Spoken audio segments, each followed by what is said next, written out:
Hello दोस्तों, YCA गुरु channel पर आप सभी का स्वागत है। दोस्तों, आज हम शुरू करने वाले हैं ट्रिग्नोमेट्री। ये 9th स्टैंडर्ड के लिए एक पहला टॉपिक मैं आज शुरू कर रहा हूँ। पहला मतलब नंबर 1 चैप्टर नहीं है, लेकिन 8वां टॉपिक मतलब सेकंड टर्म में ये बहुत ही इंपॉर्टेंट टॉपिक है। सो सिर्फ सेकंड टर्म में नहीं, ट्रिग्नोमेट्री का जो टॉपिक है आप 10th स्टैंडर्ड में पढ़ने वाले हैं। इसमें थोड़ा सा अगला पार्ट आप पढ़ेंगे। उसके बाद सिर्फ 9th और 10th के लिए इम्पोर्टेंट टॉपिक नहीं है, ये जो टॉपिक आप पढ़ रहे हैं ये टॉपिक आपके लिए 11th 12th स्टैंडर्ड में भी काम आ जाएगा एज अ बेसिक पार्ट इस स्टैंडर्ड में, मतलब आपकी कक्षा में उसका होने वाला है।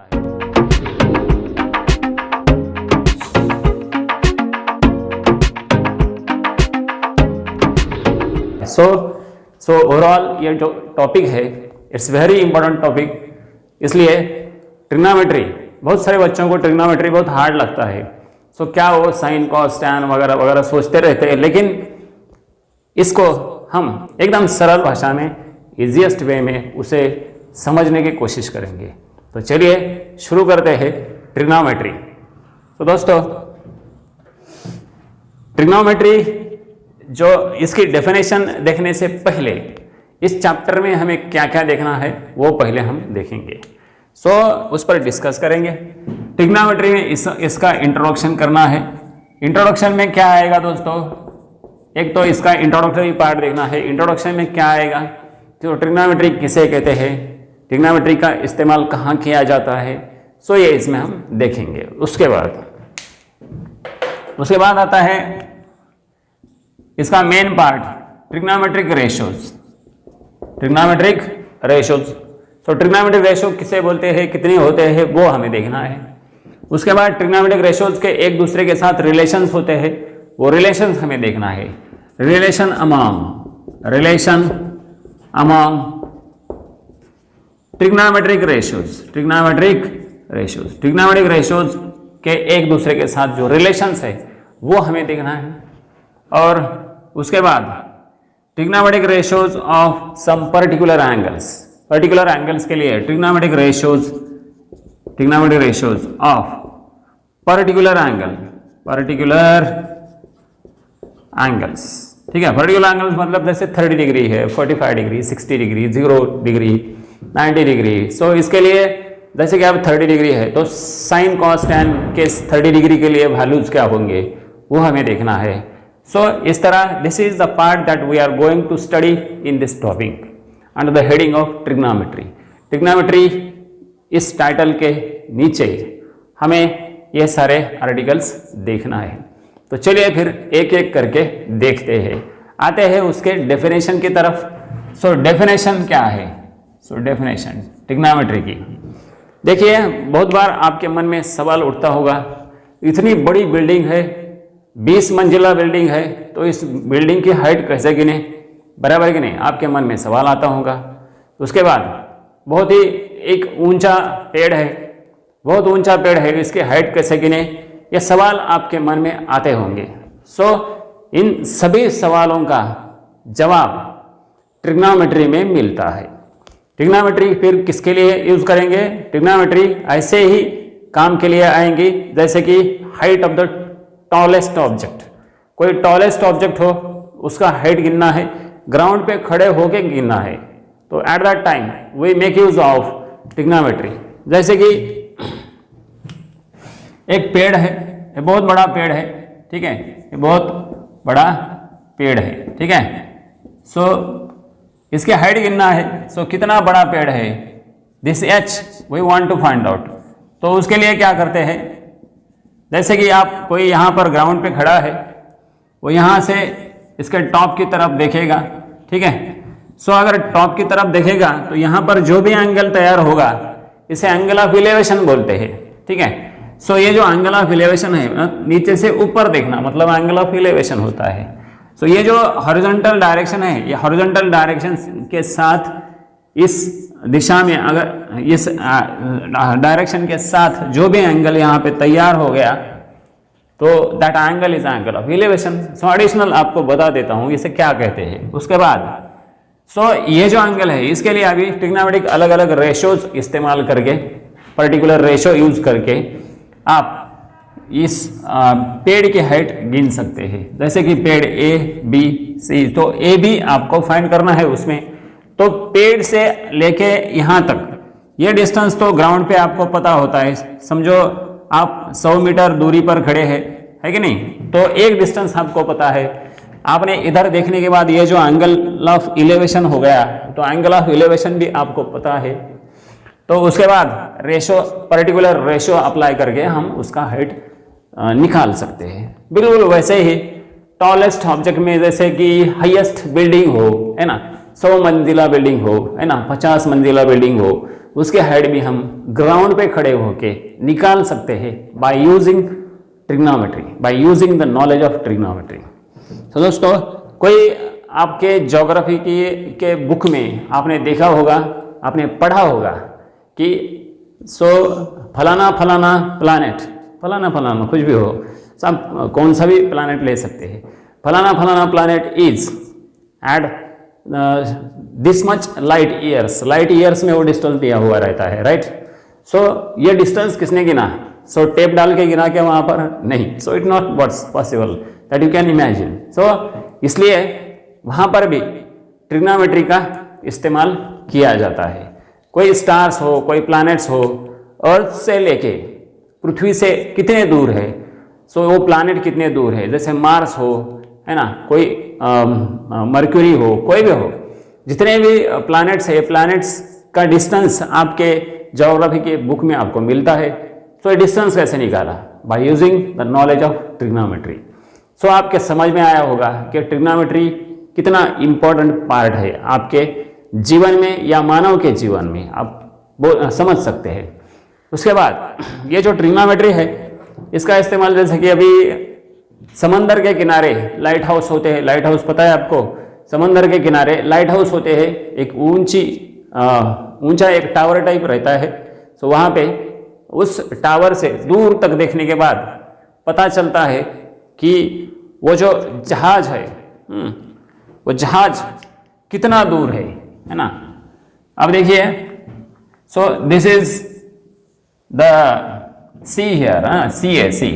सो यहाँ पर एक क्या है, शिप है, शिप। चलिए, दिस इज द स्पॉट, और यहाँ पर एक लाइट हाउस है समंदर के किनारे, है ना, ये पूरा समंदर है। हाँ, समंदर के किनारे, समंदर दिखाई दे रहा है ना, बहुत बड़ा है। हाँ, सो समंदर के किनारे एक लाइट हाउस है, ठीक है। लाइट हाउस पे आप खड़े हैं, या लाइट हाउस में यहाँ आप है, यहाँ से आप इधर देखेंगे तो आप नीचे देख रहे हैं, राइट। जब ऊपर से नीचे देखा जाता है तब उसे एंगल ऑफ डिप्रेशन बोलते हैं। सो यहाँ से, सो वैसे आप धीरे धीरे आपको पता चलेंगे, एक एक टर्म्स समझ में आएगा, ठीक है। सो ऊपर से इसने नीचे देखा, एंगल ऑफ डिप्रेशन हो गया। So this angle made with the horizontal direction, ये एंगल पता चलता है, इसका हाइट आपको ऑलरेडी पता है, तो यहाँ से ये कितने डिस्टेंस पे है शिप, वो आप निकाल सकते हैं। तो bye using the knowledge of trigonometry हम निकाल सकते हैं, ठीक है। सो चलिए दोस्तों, अब शुरू करते हैं ट्रिग्नोमेट्रिक रेशोज क्या होते हैं इसके लिए, ठीक है। सो ट्रिग्नोमेट्री के लिए और एक डेफिनेशन मैं आपको बता देता हूँ, सिंपल भाषा में आप उसे बोल सकते हैं। It is the bridge between algebra and geometry. Trigonometry क्या होता है? अलजेब्रा और ज्योमेट्री को जोड़ने वाला एक ब्रिज है। उसमें अलजेब्रा और ज्योमेट्री दोनों का भी नॉलेज अप्लाई किया जा सकता है, इसलिए इसे हम the bridge between algebra and geometry बोल सकते हैं, सिंपल भाषा में, एक सरल भाषा में। तो चलिए अब हम देखते हैं ट्रिग्नोमेट्रिक रेशोज किसे बोलते हैं, ठीक है। ट्रिग्नोमेट्रिक रेशोज, ठीक है। सो अलग अलग 6 प्रकार के ट्रिग्नोमेट्रिक रेशोज होते हैं। ट्रिग्नोमेट्रिक रेशोज, ठीक है। एक तो ये साइन रेशो है, साइन रेशो, स्पेलिंग देख लीजिए उसका, साइन रेशो। अब ट्रिग्नोमेट्री पर्टिकुलरली हम कौन से ट्रायंगल में अप्लाई करने वाले हैं? राइट एंगल ट्रायंगल में ही अप्लाई किया जा सकता है, दूसरे किसी ट्रायंगल में उसका इस्तेमाल नहीं होता है, ये बात पक्का ध्यान में रखिए, ठीक है। अब देखिए ये है एक राइट एंगल ट्रायंगल, ठीक है। इस राइट एंगल ट्रायंगल में ये एंगल क्या है, थीटा। ट्रायंगल को नाम दे दो ना दे दो कोई बात नहीं है, ठीक है। ये एंगल क्या है, थीटा। तो चलिए मैं नाम दे देता हूँ ABC, ठीक है, थोड़ा अच्छा लगेगा। ट्रायंगल का नाम हमने रख दिया, मतलब उसका नामकरण कर दिया, ठीक है। अब साइन रेशो क्या होता है, साइन रेशो होता है opposite side upon hypotenuse. So sine theta is equal to opposite side of theta, angle theta, and upon hypotenuse. Hypotenuse ये होता है साइन का डेफिनेशन। जैसे कि अब यहां पर आप लिखेंगे साइन थीटा, इस फिगर में साइन थीटा लिख सकते हैं, साइन ए लिख सकते हैं, साइन ए के लिए फिर अपोजिट साइड, थीटा के अपोजिट कौन है, BC है, तो मैं इधर लिखूंगा BC अपॉन हाइपो क्या है, हाइपो किसे बोलते हैं, राइट एंगल के सामने वाली साइड, बराबर है कि नहीं। राइट एंगल के सामने कौन है, AC है कि नहीं। हाइपोटेन्यूज राइट एंगल ट्रायंगल में लार्जेस्ट साइड होती है, ये भी आपको पता है कि नहीं, बताओ। सो BC अपॉन AC है ना, अपोजिट साइड अपॉन हाइपो, ये हो गया साइन रेशो। बिल्कुल उसी तरह ये डेफिनेशंस आपको लर्न करना है, ठीक है। ये एक हो गया। अब दूसरा कोसाइन रेशो, कोसाइन रेशो। एक बात यहां पर ध्यान रखिए, यहां पर जब आप लिखेंगे साइन कॉस जो भी हो, साइन कॉस टैन, ठीक है, ये जो पहला लेटर है ना, कभी कैपिटल मत निकालना, लिखने की वो पद्धत है, एक मेथड है। साइन कॉस टैन जो भी हो, सेक कोसेक कॉट जो भी हो, रेशो लिखेंगे तो ऐसा मत लिखिए, ऐसा मत लिखिए, ऐसे लिखने की पद्धति नहीं है। सो this is the wrong way of writing, so this is the correct way of writing, ठीक है। सो स्मॉल लेटर से लिखने का उसका नाम, ठीक है। अब देखते हैं कोसाइन रेशो। कोसाइन रेशो, सो इसे हम कॉस थीटा बोलेंगे उसी ट्रायंगल में। Adjacent side, adjacent side of angle theta upon hypotenuse, hypotenuse. अगर मैंने यहां पर अभी एंगल थीटा नहीं लिखा तो भी चलेगा, याद रखने के लिए आप इतना कर सकते हैं, opposite side upon hypo sine theta, cosine theta, adjacent side upon hypo. So adjacent side बोले तो उस एंगल की एडजेसेंट साइड, एडजेसेंट साइड कौन सी होती है, तो देखिए ये तो इधर भी एक एडजेसेंट दिख रहा है, इधर भी दिख रहा है, एडजेसेंट साइड बोल रहे हैं, नीचे पर्टिकुलरली क्या लिखा है, हाइपो लिखा है ना, मतलब एडजेसेंट साइड तो यही रहेगी ना, cos theta is equal to AB upon AC। AB is the adjacent side, theta की एडजेसेंट साइड, और ये हाइपो, हाइपो नीचे लिख दिया, ये हो गया उसका डेफिनेशन।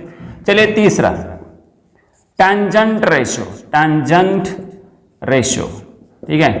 देखिए कोसाइन को शॉर्ट में साइन, ये साइन लिखा है, ई नहीं वहां पर लिखा, कोसाइन को कॉस है ना, शॉर्ट में लिखना पड़ता है। सो टेंजेंट रेशो, देखिए tan theta is equal to opposite side upon adjacent side, ठीक है। ये आपको लर्न करना है। Opposite side upon adjacent side क्या होगा, यहां पर देखिए tan theta will be equal to, in this figure, opposite side BC upon adjacent side AB, तो बन गया रेशो। कभी कभी क्या करते हैं एग्जांपल्स में, तीनों साइड्स आपको पता है तो आपको रेशो निकालना है, समझो ये 5 है, ये 3 है, ये 4 है, तो 4 अपॉन 3 जो भी हो ये बन जाएगा tan थीटा, है कि नहीं, इस तरह। अब इसके बाद आता है और 3 रेशोज है उसमें, साइन कॉस टैन हो गए। अब सेकेंड रेशो, सेकेंड रेशो, इसे सेक थीटा से लिख देता हूं, sec theta is equal to, इसके लिए एडजेसेंट हाइपो अपॉन, आपको बता देता हूं मैं क्या करना है, हाइपोटेन्यूज अपॉन एडजेसेंट साइड, ठीक है, एडजेसेंट साइड। ठीक है, अब इसे लिखना है, देखिए हाइपो क्या है, AC upon adjacent side AB, AC upon AB होगा ये। सो आपको यहां से थोड़ा सा याद आ रहा होगा, कोसाइन थीटा क्या है, एडजेसेंट साइड अपॉन हाइपो, तो इसका बिल्कुल उल्टा हो गया वहां पर। यहां से आपको पता चलता है सेक थीटा और कॉस थीटा, इसमें रिलेशन है। कौन सा रिलेशन है, they are reciprocals of each other, बराबर है कि नहीं। तो कॉस थीटा और सेक थीटा एक दूसरे के रेसिप्रोकल्स है। यहां पर है एडजेसेंट साइड अपॉन हाइपो, तो यहां पर है हाइपो अपॉन एडजेसेंट साइड, मतलब रेसिप्रोकल हो गया, उल्टा हो गया कि नहीं। तो यहां पे 5 number cosec theta, cosecant ratio, ठीक है, इसे मैं लिखता हूं cosec theta, cosec theta, cosec theta. अगर आपको साइन याद रहा तो साइन से कोसेक थीटा लिख सकते हैं, बिल्कुल इसका जो रेसिप्रोकल है वही कोसेक थीटा मिलता है। यहां मिलता है हाइपोटेन्यूज अपॉन अपोजिट साइड, ठीक है, अपोजिट साइड, इसे मैं शॉर्ट में लिखा है अपोजिट साइड। ठीक है, उसके बाद 6th वन और last one, cotangent ratio, cotangent ratio. ठीक है, बहुत ही इंटरेस्टिंग है, बहुत ही इजी है। एक बार 3 रेशो याद रहे तो आगे वाले 3 आप आसानी से याद कर सकते हैं। कोटेंजेंट रेशो, इसे शॉर्ट में कॉट थीटा, स्मॉल लेटर से लिखा मैंने, कॉट थीटा बोलेंगे हम। इस ट्रायंगल में कॉट थीटा क्या होगा, फिर कॉट थीटा बस इसका उल्टा होगा, adjacent side upon opposite side. तो इधर लिखूंगा मैं adjacent side upon opposite side, opposite side. ठीक है, ये हो गए ratios. These are the 6 different ratios. इसका आप आराम से स्क्रीनशॉट ले सकते हैं, बड़े आराम से ले लीजिए स्क्रीनशॉट, और जाते जाते मस्त एक लाइक देके जाइए, ले लीजिए इसका स्क्रीनशॉट। आज का जो भी बेसिक पार्ट बताया है उसे अच्छी तरह से रिवाइज कीजिए, ताकि हम अगले लेक्चर में जब एग्जाम्पल्स लेंगे तो आपके समझ में आसानी से आ जाए। इसलिए ये जो जितने भी आपको रिलेशंस दिए हैं, ट्रिग्नोमेट्रिक रेशोज दिए हैं, उसे अच्छी तरह से लर्न कीजिए। तो चलिए दोस्तों, मिलते हैं अगले वीडियो में अगले क्वेश्चन के साथ। तब तक के लिए गुड बाय एंड जय हिंद।